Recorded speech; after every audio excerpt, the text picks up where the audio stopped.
Hello दोस्तों, और एक बार फिर से स्वागत है आपका आपके अपने चैनल हेलो अध्यापक में।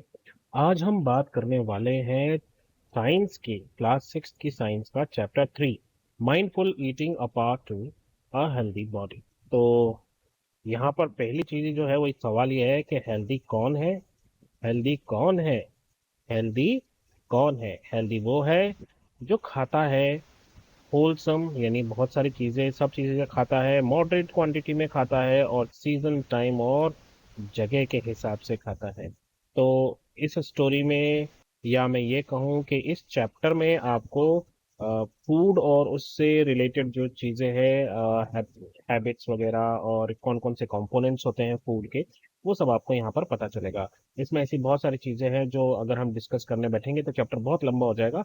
तो हम सीधा चलते हैं वहाँ पर जहाँ हमारी सबसे इंपॉर्टेंट चीजें पड़ी है। ओके, तो पहला टेबल ये है। यहाँ पर आपको Monday, Tuesday, Wednesday, Thursday, Friday के हिसाब से क्या क्या खाया आपने टेबल बना लेना है। ठीक है। और टेबल बनाओगे तो फिर मम्मी से मार भी खा लेना, क्योंकि आप हेल्दी तो खाओगे नहीं। फिर यहाँ पर एक टेबल है जिसमें ट्रेडिशनल फूड दे रखे हैं वेरियस स्टेट्स ऑफ इंडिया। इनमें दे रखी है तीन स्टेट्स, पंजाब, कर्नाटक और मणिपुर। पंजाब में क्या मिलता है? मेज, व्हीट, चिकपी, पल्सेस। खाना क्या है वहाँ के? मक्के दी रोटी ते सरसों दा साग, छोले भटूरे, पराठा, हलवा और खीर। आ गया सबके मुंह में पानी आ गया। ओके। बेवरेजेस यानी कि पीने की चीज़ें, जो जिनको आप बेवरेजेस के नाम पर हम लोग सिर्फ कोल्ड ड्रिंक को समझते हैं, लेकिन असली बेवरेजेस हमारे जो है वो है लस्सी, छाछ, मिल्क ते टी।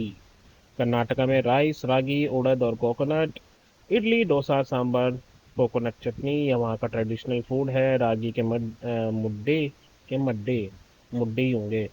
पाल्या, रसम, राइस और इनके बेवरेजेस इस तरीके से, और मणिपुर के दे रखे हैं। तो यहाँ पर अगर आप देखोगे तो इन इस टेबल में बहुत कुछ ऐसा है जो एक जैसा है। एक जैसे का मतलब ये हो गया कि कुछ चीज़ें जो हैं वो कॉमन है। बहुत सारी स्टेट्स अलग हैं, खाना अलग है, पीना अलग है, लेकिन कुछ चीज़ें जो हैं सभी में सेम आपको दिखाई दे। तो जो कल्टीवेशन कल्टीवेशन क्या होता है? किसी भी क्रॉप को उगाना। कल्टीवेशन जो है क्रॉप की, वो डिपेंड करती है कि कौन सा रीजन है, वहाँ के टेस्ट प्रेफरेंसेस क्या है, लोग क्या खाते हैं क्या नहीं खाते हैं, वहाँ के ट्रेडिशन कैसे हैं। अब जैसे पंजाब में मक्की की रोटी तो सरसों का साग खाया जाता है, लेकिन ये चीज़ कहीं आपको दूसरी स्टेट्स में, अगर आप साउथ में जाओगे तो नहीं मिलेगी, क्योंकि वहाँ का टेस्ट प्रेफरेंस अलग है, कल्चर अलग है, ट्रेडिशंस अलग अलग। तो यहाँ पर अब बात की जा रही है कुकिंग प्रैक्टिसेस की, कि कुकिंग प्रैक्टिस कैसे चेंज हो गई है टाइम के साथ। तो आप जैसे यहाँ देखोगे कि पुराने वक्त में, पुराने समय में चूल्हा जलता था, और इस तरीके से खाना जो है आग पर पकता था। अब इसकी जगह मॉडर्न गैस स्टोव ने ले ली है। पहले जो है सिल बट्टे पे काम हुआ करते थे। एक बड़ा पत्थर होता था, उसके ऊपर एक एक और छोटा सा पत्थर होता था, और इससे ग्राइंड की जाती थी। क्या ग्राइंड की जाती थी? खाने पीने के मसाले, चटनियाँ। लहसुन की चटनी जो है इससे बनती थी। अब सब कुछ क्या हो गया? इलेक्ट्रिकल ग्राइंडर से कर दिया है। तो ये जितनी भी कुकिंग प्रैक्टिसेस हमने अभी ऊपर देखी, इनको कलिनरी प्रैक्टिसेस भी कहा जाता है। अब बात करते हैं हम कंपोनेंट्स ऑफ फूड की। यहाँ से हमारा असली चैप्टर स्टार्ट होता है। कंपोनेंट्स ऑफ फूड मतलब जो खाना हम खाते हैं उसमें हमें क्या क्या मिलता है। तो ये एक आपको दिखाई दे रहा है, ये एक फूड फेस्टिवल है, और इसकी थीम है eat healthy and live healthy. तो यहाँ पर आपको दिख रहा है राजस्थानी फूड, गुजराती फूड, असम का असमीज फूड, इस तरीके से यहाँ पर अलग अलग स्टॉल लगे हुए हैं। आपने कभी नोटिस किया है कि जब भी हम भागते हैं, या जो स्पोर्ट्स पर्सन होते हैं और ज़्यादा स्वेटिंग हो जाती है, पसीना ज़्यादा आता है, तो वो सबसे पहले क्या करते हैं? वो ग्लूकोज का पानी पीते हैं। तो आखिर ऐसा क्यों है कि वो जो है ग्लूकोज का पानी पीते हैं? ऐसा इसलिए है क्योंकि ग्लूकोज जो है वो एकदम इंस्टेंट एनर्जी देता है। इंस्टेंट एनर्जी का मतलब एकदम एनर्जी देता है। इवन आपने देखा भी होगा कि अगर किसी को लूज मोशन हो जाते हैं, और वो बहुत सारा पानी लूज कर जाता है अपनी बॉडी से, तो उसको ग्लूकोज की ड्रिप चढ़ाई जाती है, क्योंकि ये जो है इंस्टेंट एनर्जी देता है। अब ग्लूकोज क्या है? ग्लूकोज एग्जाम्पल है कार्बोहाइड्रेट की। कार्बोहाइड्रेट क्या है? ये जितने भी कंपोनेंट्स होते हैं फूड के, उनमें से एक कंपोनेंट है कार्बोहाइड्रेट। कार्बोहाइड्रेट हमें किस में मिलता है? यहाँ पर बहुत सारी चीज़ें दी हुई हैं। तो bajra, rice, wheat, sweet potato, potato, sugarcane, banana, pineapple, mango, maize, इन सब में आपको मिल जाएगा कार्बोहाइड्रेट। अब कार्बोहाइड्रेट जो है, इन चीज़ों के अलावा मीठे में भी होता है। आपको पता है शुगर जो है वो भी कार्बोहाइड्रेट है। और इसके अलावा आपने सर्दियों में लड्डू जरूर खाए होंगे, मम्मी ने लड्डू बनाती होगी लड्डू, कभी बेसन के लड्डू, कभी आटे के लड्डू, या फिर तिल के लड्डू, है ना। तिल के अलावा गोंद के लड्डू भी बनते हैं। आई एम श्योर आपने सुना जरूर होगा, अगर खाए नहीं होंगे तो भी सुना होगा कि फीमेल्स बहुत खाती हैं गोंद के लड्डू, नट्स और सीड्स इनके। तो ये सब क्या मिलकर करते हैं, ये हमें इंस्टेंट एनर्जी देते हैं। और ये बनते किसमें, घी में। अब घी और ऑयल जो है, इनको हम रखते हैं एक अलग कंपोनेंट में जिसको कहते हैं फैट। अब फैट के सोर्सेज क्या है, फैट के सोर्सेज है मूंगफली, वॉलनट्स, अखरोट, कोकोनट, आलमंड्स और पंपकिन के सीड, सनफ्लावर के सीड्स, ये कुछ सोर्सेज है फैट। अब फैट क्या है, ये भी सोर्स है एनर्जी का। तो इसका मतलब है दो चीजें हो गई अब, एक तो हमारे कार्बोहाइड्रेट और दूसरा फैट। ये दोनों ही एनर्जी प्रोवाइड करते हैं, that is why they are called as energy giving foods. तो अगर एग्जाम में क्वेश्चन आता है what are energy giving foods, तो मतलब समझ लेना है कि ये कार्बोहाइड्रेट्स और फैट्स की बात कर रहे हैं। यहाँ पर सोर्सेज ऑफ फैट्स हैं, दही है, बादाम है, काजू है ना। यहाँ पर बहुत सारी सीड्स हैं, मूंगफली, अखरोट, बटर है, पिस्ता है, इन सब में। लेकिन ये जो फैट है ये हेल्दी फैट होता है, ध्यान रखना। ये जितने भी आलमंड्स और कैशियो और पिस्ता, अरे इनमें मूंगफली, इनमें जो फैट्स मिलते हैं ना, हमें ऐसा लगता है कि फैट का मतलब तुम मोटा हो गया, फैट्स अच्छी चीज़ नहीं है। फैट बहुत ज़रूरी है बॉडी के लिए, लेकिन गंदा वाला फैट नहीं लेना है हमें, जो हमें बर्गर्स और चीज़ और इनसे, चीज़ वो कौन सा वाला, वो जो मार्केट में वो जो भर भर के देते हैं, दैट इज़ नॉट ओरिजिनल चीज़, ठीक है।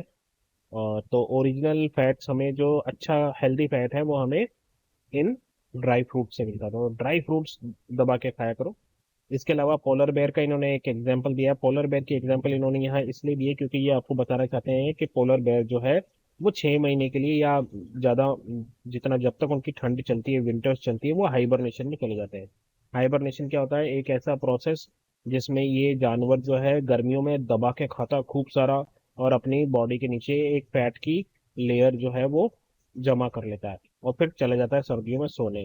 तो जब उसको, अब हमें एनर्जी की जरूरत तो पड़ेगी बॉडी को, तो वो एनर्जी कहाँ से कंज्यूम होती है, इसके जो इसने फैट जमा कर रखा है अपनी बॉडी में वहां से यूज होती है। उसके बाद एक कंपोनेंट और है प्रोटीन।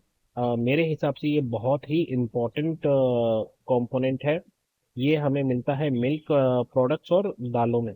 और जितने भी स्पोर्ट्स पर्सन होते हैं उन सबको प्रोटीन बहुत ज़्यादा चाहिए होता है, क्योंकि प्रोटीन से क्या होता है, प्रोटीन से बनते हैं हमारे मसल। अब प्रोटीन जो है वो प्लांट से भी मिल सकता है और एनिमल से भी मिल सकता है, डिपेंड करता है आप वेजिटेरियन हो या नॉन वेजिटेरियन हो। अगर आप वेजिटेरियन हो तो आप इन चीज़ों को खाओ, मटर खाओ, छोले खाओ, मूंग दाल खाओ, तुअर दाल खाओ, है ना, राजमा खाओ, सोयाबीन खाओ। अगर आप नॉन वेजिटेरियन हो तो आप चिकन खा सकते हो, फिश खा सकते हो, पनीर खा सकते हो, मिल्क खा सकते हो, एग्स खा सकते हो। और ये जो प्रोटीन है ये बहुत ही इंपॉर्टेंट है, because it is called as body building food. तो अब तक हमने दो तरीके के कंपोनेंट्स को पढ़ लिया। एक हमने पढ़ा एनर्जी गिविंग फूड्स, और वो कौन से हैं, कार्बोहाइड्रेट और फैट। अभी अभी हमने पढ़ा बॉडी बिल्डिंग यानी मसल बिल्डिंग फूड, ये है प्रोटीन। यहाँ पर इन्होंने मशरूम की बात की है। मशरूम जो है वो डार्क जगहों पे और जहाँ पर मॉइस्ट प्लेसेस होती है, मॉइस्ट का मतलब हो गया वहाँ पर थोड़ी सी नमी होनी चाहिए, ऐसी जगहों पर उगाया जाता है। और मशरूम भी जो है वो एक अच्छा सोर्स है प्रोटीन का। अब आपको क्या लगता है कि ऐसा क्यों कहा जाता है कि हमें जो है फ्रूट्स और वेजिटेबल्स और दूसरा जो प्लांट बेस्ड खाना है वो हमारी डाइट में यूज़ करना चाहिए? इसके लिए इन्होंने एक केस में आपको एक एग्जांपल दे रखी है कि जब लोग पुराने टाइम में लंबी लंबी यात्रा पे निकलते थे, उस टाइम तो एरोप्लेन थे नहीं, तो वो सी रूट से ही जाते थे, तो वो बोट्स वगैरह और इसमें जाते थे। तो जो सेलर्स हैं वो कई बार जो है उनको शिकायत होती थी ब्लीडिंग ब्लीडिंग गम्स और स्वोलन गम्स, मतलब उनके जो गम्स हैं, मसूड़े हैं, उनमें से खून आता था या वो सूज जाते थे। ड्यूरिंग अ वॉयज इन 1746 में एक स्कॉटिश फिजिशियन थे जिनका नाम था जेम्स लिंड। उन्होंने क्या ऑब्जर्व किया कि जो उनके सेलर्स हैं और जिन सेलर्स ने लेमन्स और ऑरेंजेस खाए, उनकी ये जो प्रॉब्लम थी ब्लीडिंग गम और स्वॉलन गम्स की, वो ठीक हो गई। अब ये जो ब्लीडिंग गम्स और स्वॉलन गम्स की बात हो रही है, ये एक बीमारी की निशानी है, सिम्टम्स है, और वो बीमारी है स्कर्वी। तो स्कर्वी का नाता है आपके मसूड़ों से और उसकी बीमारियों से। अब आपके मन में सवाल आया होगा कि लेमन और ऑरेंज खाने से स्कर्वी ठीक कैसे हो गई। तो स्कर्वी होती है विटामिन सी की कमी से। विटामिन सी अगर किसी के बॉडी में कम है तो उसको स्कर्वी हो सकता है। और अगर आप लेमन्स और ऑरेंजेस देखोगे, इनमें भरपूर मात्रा में विटामिन सी होता है। तो विटामिन सी अगर इनमें होगा और विटामिन सी की कमी है तो आप विटामिन सी इनके थ्रू ले रहे हो। तो जैसे ही वो कमी पूरी होगी वो बीमारी अपने आप चली जाएगी। तो आप समझे गोल्डन रूल क्या है बीमारियों को भगाने का। अगर आपको कोई बीमारी है तो जिस कमी की वजह से वो बीमारी हो रही है उस कमी को पूरा कर लो, बीमारी अपने आप भाग जाएगी। 1960 में इंडियन साइंटिस्ट ने देखा कि जो लोग हिमालयन रीजन में रहते हैं या फिर नॉर्दर्न प्लेन्स में, जैसे कि प्लेन गंगा का प्लेन है ना, नॉर्दर्न स्टेट्स जो है, जो लोग वहां रह रहे थे उनका जो गले का जो आख आगे वाला हिस्सा है ये काफी मोटा और ऐसा होता था जैसे कुछ किसी ने गद्देदार कुछ भर दिया है यहाँ पे।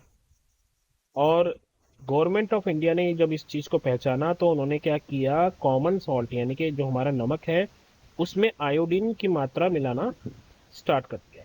और वो जो सॉल्ट निकल के आया दैट वाज आयोडाइज्ड सॉल्ट, क्योंकि उसमें आयोडीन भी है। तो आयोडीन की वजह से फिर लोगों ने, साइंटिस्ट ने ये देखा कि ये जो गले पे ये जो निकल रहा है ये धीरे धीरे सेटल होने लग गया। अब ये जो स्वेलिंग है this actually is a disease और इसका नाम है गॉइट्रिक। तो गॉइट्रिक जो है it is also caused by the lack of iodine in our body. अगर हमारी बॉडी में आयोडीन कम होगा तो ये बीमारी हो सकती है। अब सॉल्ट फार्मिंग जो है एक ट्रेडिशनल प्रैक्टिस है एक कम्युनिटी की, ट्राइबल कम्युनिटी के, जिसका नाम है अगरियाज। अब ये अगरियाज जो है ये कहाँ पर करते हैं, run of Kutch. Run of Kutch क्या है, गुजरात का एक ऐसा हिस्सा जहाँ पर सिर्फ नमकीन झीलें और ऐसा हिस्सा है जहाँ पर कुछ भी नहीं उग सकता। वहां पर मीलों दूर तक सिर्फ बंजर ही बंजर धरती है और वहां पर ये फार्मिंग होती है सॉल्ट की। For 8 months, they live in extreme heat of the desert and work very hard to get salt from sea water. तो आप देख लो जो नमक आप खाते हो वो कितनी मुश्किल से लोग निकालते हैं। अब जी ये है एक चार्ट और ये आई थिंक इस चैप्टर का सबसे इम्पोर्टेंट चार्ट है। ये आपको एग्जाम में बहुत आएगा, आपके सपनों में भी आएगा।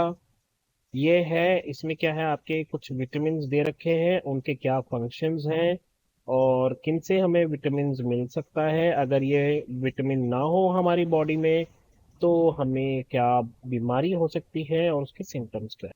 तो जैसे यहाँ पर कौन कौन से विटामिन हैं, vitamin A, vitamin B 1, vitamin C, vitamin D, इसके अलावा कैल्शियम, आयोडीन और आयरन। ये सब बहुत ज़रूरी है। आइए एक एक करके इनको देखते हैं। विटामिन ए, विटामिन ए क्या होता है, ये हमारी आंखों और स्किन के लिए काम करता है। ये किस में मिलता है, पपाया में, कैरेट, मैंगो, मिल्क, इन सब चीज़ों में मिलता है। अगर विटामिन ए की कमी हो जाए तो क्या होगा, लॉस ऑफ विजन, मतलब हमें कम दिखाई देने लग जाएगा, खासकर रात को। इसलिए इसको नाइट ब्लाइंडनेस भी कहा जाता है। तो इसके क्या क्या सिम्टम्स हैं, दिखाई कम देना, रात को कम, और रात को तो और भी कम दिखाई देना। अब आप बोलोगे सर रात को तो हमें भी नहीं दिखाई देता। अरे भाई अगर थोड़ी बहुत रोशनी हो तो तुम देख सकते हो ना। जिनको नाइट ब्लाइंडनेस होती है उन्हें कुछ नहीं दिखता है। और कभी कभी तो पूरी तरह अंधा हो जाना। तो विटामिन ए खाया करो। विटामिन ए का इन्होंने एक सोर्स नहीं दे रखा है यहाँ पे, स्पिनच, पालक दबा के खाया करो। विटामिन बी 1, विटामिन बी 1 क्या है, ये हमारे हार्ट को हेल्दी रखता है और बाकी सारे जो बॉडी पार्ट्स हैं उनको परफॉर्म करने में, फंक्शन करने में हेल्प करता है।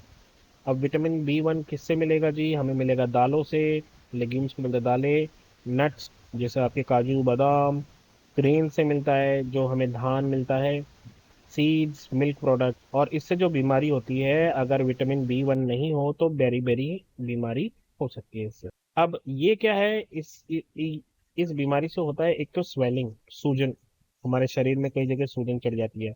और हमारे पैर और हमारे हाथों में सनसनाहट सी, झंझनाहट सी हमेशा होती रहेगी और हमें सांस लेने में भी दिक्कत होती है। इसलिए विटामिन बी 1 खाना जरूरी है। विटामिन सी अभी हमने बात की। है ना। ये क्या करता है, विटामिन सी जो है हमें हमें ताकत देता है डिजीज से लड़ने की। ये किस में मिलता है, amla. Amla is a very very rich source, very rich source of vitamin C. इसके अलावा अमरूद और हरी मिर्ची, ऑरेंज, लेमन, ये सब जो है विटामिन सी के सोर्सेज हैं।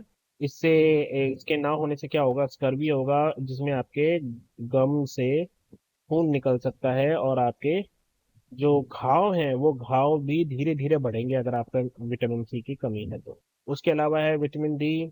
ये क्या करता है, कैल्शियम को एब्जॉर्ब करने में हेल्प करता है विटामिन डी। और कैल्शियम क्या होता है, कैल्शियम वो चीज़ है जिससे हमारे बोन्स और टीथ जो है वो बनते हैं।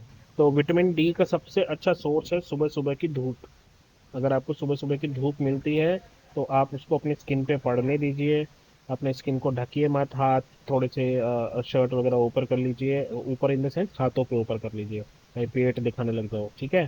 तो एक्सपोजर जो है सनलाइट से, इसके अलावा मिल्क, बटर, फिश और एग, इससे ना होने से क्या होता है जी, रिकेट्स होता है। रिकेट्स क्या है, हमारी हड्डियों का एक तरीके से समझ लो बेड़ा गर्क। मतलब हमारी हड्डियां जो हैं वो डिफॉर्म हो जाएंगी, टेढ़ी मेढ़ी हो जाएंगी और वो सॉफ्ट हो जाएंगी और आसानी से टूट जाएंगी। कैल्शियम, कैल्शियम क्या काम करता है जी, ये हमारी बोन्स और टीथ को हेल्दी रखता है। विटामिन डी क्या कर रहा है, विटामिन डी हेल्प करता है कैल्शियम को एब्जॉर्ब करने में। और कैल्शियम वो चीज है जो बोन्स और टीथ को हेल्दी रखता है। कैल्शियम किस में मिलता है जी, दूध में मिलता है, कर्ड में, चीज, बेसिकली डेयरी प्रोडक्ट्स में कैल्शियम मिलता है। और अगर ये ना हो तो क्या होगा, हड्डियां भी खराब होंगी और दांत भी खराब होंगे अगर ये नहीं होगा तो। आयोडीन, अभी हमने बात किया, गोइटर होता है इससे। अगर गोइटर हमने देख लिया, गले पर जो घूंगा सा लटकता रहता है उसको बोलते हैं। और ये बहुत ज़रूरी है फिजिकल और मेंटल एक्टिविटीज़ के लिए। तो ये कहाँ मिलता है, ये मिलता है आयोडाइज्ड सॉल्ट में और एक वाटर चेस्टनट, अंग्रेजों का खाना। हम तो इसको हिंदी में बोलते हैं सिंगाड़ा। सिंगाड़े खाए कभी, ग्रीन कलर के होते हैं और उसके छील के उसके अंदर खाते हैं, वाइट वाइट आता है, हाँ। तो उसको अंग्रेजी में बोलते हैं वाटर चेस्टनट। एनीवे, आयोडीन आ गया। और क्या होगा अगर ये नहीं खाएंगे हम, तो हमारे नेक पे जो है एक डड्डू आ जाएगा, एक मेंढक आके बैठ जाएगा मोटा सारा। आयरन की बात करें, अब आयरन बोले क्या कोई लोहे, लोहा नहीं होता आयरन। वैसे तो लोहा ही होता है, लेकिन हमारी बॉडी में जो जाता है वो ऐसा नहीं है कि कोई कील खा लोगे तो आयरन आ जाएगा। आयरन क्या करता है, ये हमारे ब्लड का एक इम्पोर्टेंट पार्ट, ठीक है। और ये किससे मिलता है, हरी सब्जियों से जो हम बिल्कुल नहीं खाते, और बीट रूट से, और पोमेग्रेनेट से, है ना। ये सब चीजें हम तो खाते ही नहीं, हम तो पिज्जा बर्गर वाली जनरेशन है। तो इसके खाने से क्या होगा, खून की कमी। और अगर खून की कमी हो गई तो ना सांस आएगी ना ताकत आएगी। इसलिए ये सब चीजें खाना भी बहुत जरूरी है। तो हमने देखा जो विटामिन हैं, विटामिन A, B, 1, C और डी, इसके अलावा कुछ मिनरल्स हैं जैसे कैल्शियम, आयोडीन, आयरन। ये दो ग्रुप्स मिलकर जो है फूड कंपोनेंट के, ये हमें बहुत सारी बीमारियों से बचाते हैं। और वो कौन सी बीमारियां हैं जो इनके विटामिन और मिनरल के ना होने से होगी, those are called deficiency disease. Deficiency का मतलब है कमी, कमी से होने वाली डिजीज या डिसऑर्डर। तो जो कमी से होगा दैट इज कॉल्ड कमी वाली बीमारी, डेफिशिएंसी डिजीज। तो ये आ गया आपके विटामिन ए के सोर्स, ये विटामिन B1 के सोर्स, ये विटामिन सी के, विटामिन डी के सोर्स, ये आप देख लेना। अब तक हमने जो फूड कंपोनेंट पढ़े वो या तो हमें एनर्जी दे रहे हैं या हमारी ग्रोथ में हिस्सा ले रहे हैं, है ना। बॉडी बॉडी बना रहे हैं, मसल बना रहे हैं, या फिर हमारी हमें किसी तरीके से रिपेयर कर रहे हैं या प्रोटेक्ट कर रहे हैं डिजीजेस से। और वो हमारे बॉडी के सभी फंक्शंस को चला रहे हैं। तो इन कंपोनेंट्स को कहा जाता है न्यूट्रिएंट्स। तो अब तक हमने कौन कौन से न्यूट्रिएंट्स पढ़ लिए, कार्बोहाइड्रेट पढ़ लिया, प्रोटीन पढ़ लिया, फैट्स पढ़ लिया, विटामिन और मिनरल्स पढ़ लिया। अब विटामिन और मिनरल्स को प्रोटेक्टिव न्यूट्रिएंट्स कहा जाता है। प्रोटेक्टिव मतलब ये हमारे रक्षक हैं। कौन से हैं रक्षक, विटामिन और मिनरल्स। क्योंकि ये न्यूट्रिएंट जो है ये हमारी बॉडी को हेल्दी रखते हैं और बीमारियों से। इसके अलावा जो फ्रूट्स और वेजिटेबल्स हैं वो बहुत ही रिच होते हैं डाइटरी फाइबर। अब डाइटरी फाइबर्स को कभी कभी लोग रफेज भी बोलते हैं। अब रफेज जो है वो हमारी बॉडी को कोई न्यूट्रिएंट तो नहीं दे रहे, लेकिन ये एक बहुत ही इम्पोर्टेंट काम करते हैं। ये हमारी हेल्प करते हैं उस गंदगी को बाहर निकालने में जो कि हमारे बॉडी के अंदर बनती है। तो जितना भी अनडाइजेस्टेड फूड है, जो खाना हमें नहीं पचा और जो खाना हमारे बॉडी के बाहर आएगा सुबह सुबह, उसको ये सॉफ्ट बनाता है। अगर वो सॉफ्ट ना हो, पत्थर जैसा हार्ड हो, तो फिर तो सुबह गड़बड़ हो जाएगी, बहुत ही गड़बड़ हो जाएगी। तो उस गड़बड़ से बचने के लिए रफेज जो है, हमारे खाने में से अनडाइजेस्टेड पार्ट को, फूड के, उसको स्मूथ करता है, सॉफ्ट करता है कि भैया तुम बाहर चले जाओ, तुम्हारा काम नहीं है। जो इंपॉर्टेंट चीजें हैं वो हमने संभाल के रख ली है। तो रफेज हमें किस किस से मिलता है? ग्रीन लीफी वेजिटेबल से मिलता है, फ्रेश फ्रूट और अनाज खाने से मिलता है, पल्सेस खाने से मिलता है और नट्स खाने से मिलता है। तो इन सब चीज़ों से हमें रफेज मिलता है। इसके अलावा हमें नॉर्मली वही खाना खाना चाहिए जो लोकली लोकली मतलब जो हमारे आसपास उग रहा हो, हमारे क्षेत्र में उग रहा हो। इससे क्या होता है, हम तो हेल्दी रहते ही हैं, हमारा एनवायरनमेंट और प्लेनेट भी बचता है। इसके अलावा वाटर जो है वो एक एसेंशियल पार्ट है हमारी डाइट का। ये हमारे बॉडी में ये क्या करता है, जो खाना हम खाते हैं उसमें से न्यूट्रिएंट्स को एब्जॉर्ब करने में हेल्प करता है और हमारी बॉडी से वेस्ट निकालता है थ्रू स्वेट एंड यूरिन। और हमें जो है सफिशिएंट पानी पीना चाहिए और हमें हमेशा अपने आप को हाइड्रेटेड रखना चाहिए। अब हम पहुंचते हैं कि हम किस तरह से टेस्ट कर सकें डिफरेंट कंपोनेंट्स को फूड के। जैसे कि एक न्यूट्रिएंट है स्टार्च। स्टार्च क्या है? वो भी कार्बोहाइड्रेट है। तो टेस्ट फॉर स्टार्च क्या है? स्टार्च के लिए क्या टेस्टिंग करनी है आपको? एक छोटा सा फूड आइटम ले लिया, ऐसा कोई भी जिसमें स्टार्च मौजूद, कोई भी ऐसा ले लीजिए। जैसे आपने एक पोटैटो ले लिया। अब इस पोटैटो में आपको क्या करना है, कट करके उसमें 2-3 ड्रॉप्स डालने हैं आयोडीन सोल्यूशन के। आयोडीन सोल्यूशन के डालने के बाद अगर उसका कलर चेंज हो जाता है, वो ब्लू ब्लैक हो जाता है, तो इसका मतलब ये है कि उस खाने में स्टार्च मौजूद है। तो this is the test for starch. Test for fats. Fats के लिए तो बहुत इजी है। आप फूड आइटम को किसी पेपर पे रखिए और फिर उसको क्रश कर दीजिए या मैश कर दीजिए और फिर उस पेपर को सूखने दीजिए ताकि अगर कोई पानी हो तो वो उड़ जाए। उसके बाद अगर आप देखो कि उसमें ऑयली पैच है, ऑयली पैच मतलब वो ऑयल जैसा बना हुआ है उसमें कुछ, तो इसका मतलब ये है कि उसमें फैट्स मौजूद है। उसके अलावा है टेस्ट फॉर प्रोटीन्स। प्रोटीन्स के लिए हम क्या करते हैं, तो प्रोटीन का टेस्ट करने के लिए आप एक टेस्ट ट्यूब में 2-3 चम्मच उस खाने का लीजिए और फिर उसके अंदर 2-3 ड्रॉप्स डालिए आप कॉपर सल्फेट सोल्यूशन के। और कॉपर सल्फेट डालने के बाद उसमें आपको 10 ड्रॉप्स डालनी है कॉस्टिक सोडा। कॉस्टिक सोडा की जो है आपको उसमें 10 बूंद डालते ही फिर उसको शेक करके थोड़ी देर के लिए छोड़ दीजिए। अगर वो जो है वॉयलेट कलर में बदल जाता है तो इसका मतलब ये है कि आपके खाने में प्रोटीन मौजूद था जिसका आप टेस्ट कर रहे हो। यहाँ पर इन्होंने एक टेबल दे रखा है, आपको कुछ फूड आइटम्स दे रखे हैं और आपको तीनों टेस्ट करने के लिए देख रखे हैं कि आयोडीन से टेस्ट करना है आपको और ऑयल पैच देखना है आपको और प्रोटीन का टेस्ट करना है और फिर उसके बाद कोई कलर में चेंज आ रहा है या नहीं आ रहा है, क्या स्टार्च है उसमें, फैट है या प्रोटीन है, वो डिपेंड करता है कि उसका क्या कलर। अब बात करते हैं बैलेंस डाइट की। बैलेंस डाइट क्या है? बैलेंस डाइट का मतलब हो गया एक ऐसी डाइट जिसमें सभी एसेंशियल न्यूट्रिएंट्स जो हमने ऊपर पढ़े अभी, वो सारे न्यूट्रिएंट्स हो, रफेज हो और वाटर हो, वो भी सही अमाउंट में, ताकि हमारी प्रॉपर ग्रोथ हो सके, डेवलपमेंट हो सके बॉडी की। उस खाने को बोलते हैं बैलेंस्ड डाइट। और बैलेंस डाइट जो है वो age, gender, physical activity, health के हिसाब से सबकी अलग अलग होती है। ये पोटैटो वेफर्स हैं, ये रोस्टेड चना है। अब आप एक बहुत ज़बरदस्त कंपैरिजन देख, ये कितना है? 100 ग्राम। ये भी कितना है? 100। इसमें एनर्जी कितनी है? 536 कैलोरी। इसमें कितनी है?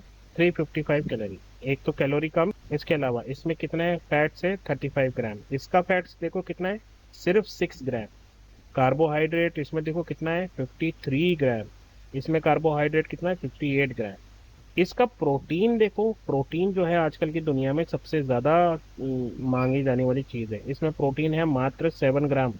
इसका प्रोटीन देखो जरा, 18 ग्राम, 18.64 ग्राम। ये डाइटरी फाइबर कितना है इसमें? 4 ग्राम। और इसका फाइबर कितना है?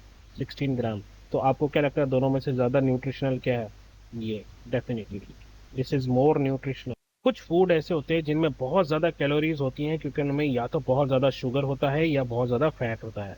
और अगर शुगर और फैट बहुत ज़्यादा हो रहा होगा तो ये भी हो सकता है कि उनमें बहुत ही कम प्रोटीन, मिनरल्स और विटामिन और डाइटरी फाइबर्स होंगे। तो ऐसा खाना जो है ये हमारी हेल्थ के लिए अच्छा नहीं है। तो ऐसा खाना क्या क्या हुआ? पोटैटो वेफर्स, कैंडी बार्स, है ना, आपकी कोल्ड ड्रिंक्स। और इनको अगर आप बहुत जल्दी जल्दी खाते हो, मतलब हफ्ते में 2 बार, 3 बार, 4 बार खाते हो, then you are going to be suffering a health issue. उसको बोलते हैं ओबेसिटी। ओबेसिटी का मतलब हो गया मोटा होना। और ये बहुत सारी हेल्थ प्रॉब्लम्स हमारे साथ लेकर आता है ये। अब यहाँ देखो, यहाँ पर ये जो लोगो आपको दिखाई दे रहा है FSSAI, ये actually food safety and standard authority of India का है।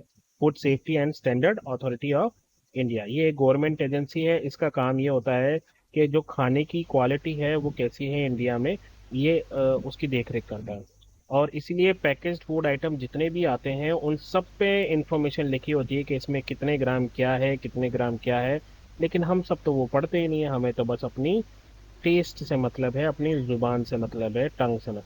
अब हम बात करेंगे आपके न्यूट्रिशन रिच सीरियल्स, वो सीरियल्स जो हमें वाकई में हेल्थ प्रोवाइड करते हैं। उनमें से जिनको हम धान भी कहते हैं, मिलेट्स। उनमें है जवार, बाजरा, रागी और सांवा। ये इंडिया की क्रॉप्स है और ये बहुत ही न्यूट्रिशनल होती है, बहुत ही हेल्दी होती है। और इन्हीं हाईली न्यूट्रिशियस ग्रेन्स को कहा जाता है मिलेट्स। ये मिलेट्स हमारे इंडियन डाइट में सेंचुरीज, कई सदियों से है, कई 100 सालों से है। और इसमें बहुत सारे सोर्सेज हैं, गुड सोर्सेज हैं, विटामिन के, मिनरल्स के, आयरन, कैल्शियम, फाइबर सब मिलता है इनमें। और ये जो है अगर हमारी डाइट में मौजूद हो तो ये हमारी डाइट जो है वो डेफिनेटली एक बैलेंस डाइट बन सकती है। तो यहाँ पर बता रखा है कि जो खाना हमारी प्लेट तक आता है वो कैसे आता है। सबसे पहले फार्मर जो है वो ग्रो करता है वीट को, फिर उसकी थ्रेशिंग और विनोइंग होती है, मतलब उसका धान को अलग किया जाता है, ग्रेन को अलग किया जाता है। ग्रेन को अलग करने के बाद उसका स्टोरेज होता है, स्टोरेज करने के बाद फिर वो मिल में जाता है और वहाँ उसकी पिसाई होती है। पिसाई होने के बाद वो क्या करता है, आटे में कन्वर्ट होता है, फिर वो शॉप्स पे आता है और शॉप के बाद हमारी प्लेट पर आ जाता है। तो ये जो पूरा अभी आपने रास्ता देखा है, this is called food mile. Food mile का मतलब जब एक बैग जो है वो प्रोड्यूसर से कंज्यूमर तक पहुंचता है। प्रोड्यूसर कौन है? ये हमारा फार्मर। और कंज्यूमर कौन है? हम। तो ये जब पूरे इस रास्ते से होकर हम तक गुजरता है, पहुंचता है, तो that is called food mile. कई लोग जो है वो खाने को वेस्ट करते हैं और अपनी प्लेट्स में आधा अधूरा छोड़ देते हैं। सबको याद रखना चाहिए कि कितना टाइम और एफर्ट लगता है एक फार्मर को उस चीज़ को उगाने में। और ये भी हमें ध्यान रखना चाहिए कि देश में आज भी करोड़ों लोग ऐसे हैं जो भूखे सो जाते हैं, जिनके पास खाने को कुछ नहीं है। तो हमें अपना खाना वेस्ट नहीं करना चाहिए। और अगर आपको भूख नहीं है, खाना नहीं खाना है, तो कम से कम किसी ऐसे इंसान को दे दीजिए जिसको उसकी ज़रूरत। तो लास्ट में ये है, eat healthy, share and respect food, support local producers. इसके बाद कुछ कीवर्ड्स हैं, फिर आपके क्वेश्चंस एंड आंसर्स हैं। तो ये क्वेश्चंस के आंसर मैं आपको नेक्स्ट वीडियो में दूंगा, और उसी के साथ आपको एक्स्ट्रा 50, 60, 70 जितने भी पॉसिबल होंगे MCQs भी आपको दूंगा। तब तक के लिए अपना ध्यान रखिए, मम्मी पापा का कहना मानिए, और जब भी कोई प्रॉब्लम हो तो कहिए हेलो अध्यापक।